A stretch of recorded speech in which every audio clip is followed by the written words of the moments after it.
આ પ્રસંગો એવા હોય ભગવાન મુરદાસ બાપુ એમ કહે કે પુરુષને રડવાનો અધિકાર નથી, પણ એક જ વખત દુનિયાના પુરુષને રડવાનો અધિકાર.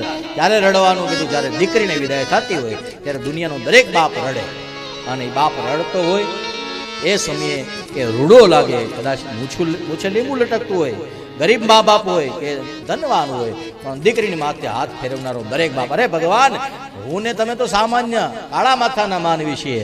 જનક જેવો વિદેહ, જેને દેહનું ભાન નથી, એ દેહનું ભાન નથી એવો જનક પણ જ્યારે જાનકીની માથે હાથ મૂકે ત્યારે રડતા રડતા. અરે જનક તો ભગવાન એક સુધી, ત્યાં સુધી કદાચ માણસમાં ગણો, પણ પર્વતરાજ હિમાલય જેથી પાર્વતીને વળાવી તેથી નદીઓમાં પૂર આવ્યા. પોતાની દીકરીના વિદાય સમયે હિમાલય એટલો રેડ્યો કે આ જગતનું. અને એટલા માટે દુનિયાના મુરદાસ બાપુ એટલા માટે કહે કે મને આજ ખબર પડી કે બાપ શા માટે રડે છે.